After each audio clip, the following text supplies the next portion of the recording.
A gente está aqui no bate-papo com a Cessa Guimarães, arquiteta do Rio de Janeiro.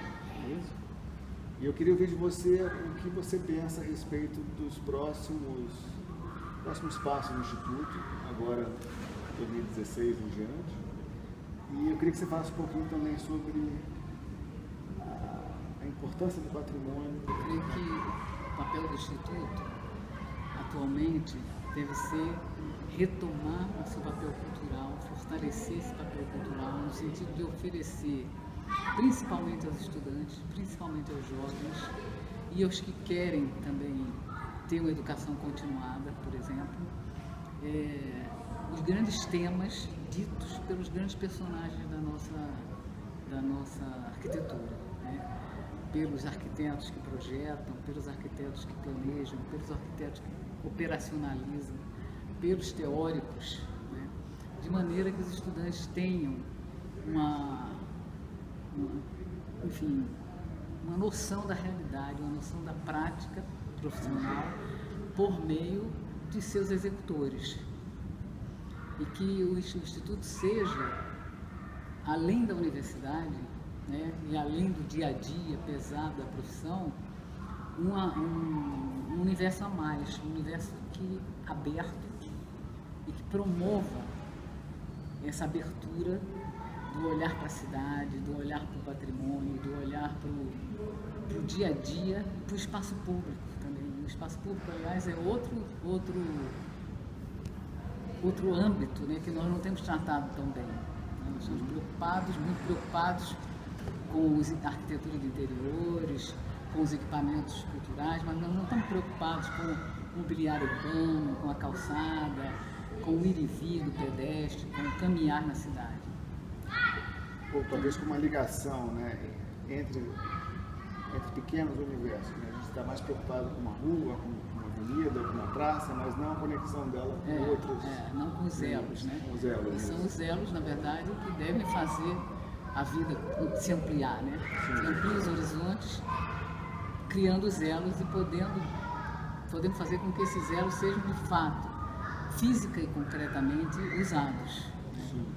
E aí o estudante, no caso, como algum outro profissional recém-formado, né, com essa ligação com o Instituto, ele começa a ler melhor esse espaço. Eu acho que o Instituto de Arquitetos, Eduardo, é o lugar, né?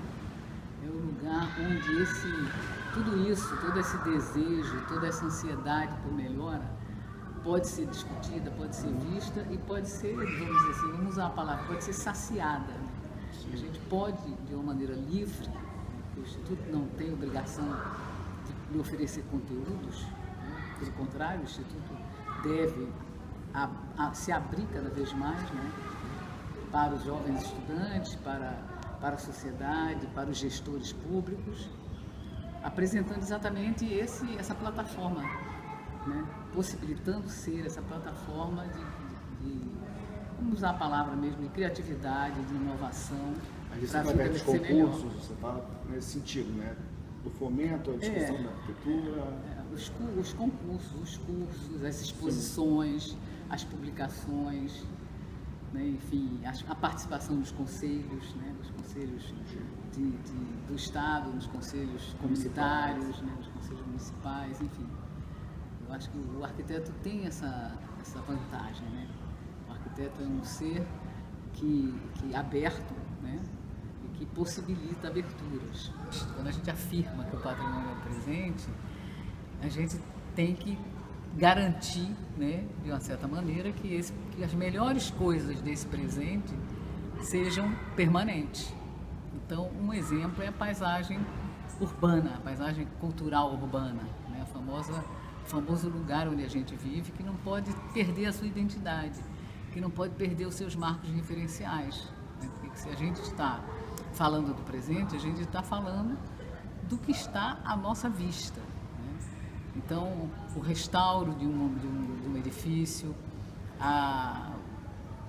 as referências da população com relação aos usos de determinados lugares, os elos sociais que as pessoas criam num bairro por conta da existência de um cinema, por conta da existência da possibilidade de uso de uma praça, e também os grandes marcos da paisagem, como, por exemplo, no caso de Vitória, o convento. Então, a importância de uma regulação, né, que o Instituto do Patrimônio Histórico e Artístico Nacional, vamos dizer assim, sugere ou até mesmo impõe, podemos dizer isso, né, que na verdade que a normativa legal de proteção dos bens patrimoniais pode ser vista também como uma imposição, mas ela é uma imposição no sentido de garantir no presente para o futuro essas existências, né? E da mesma maneira que quando a gente vai projetar e a gente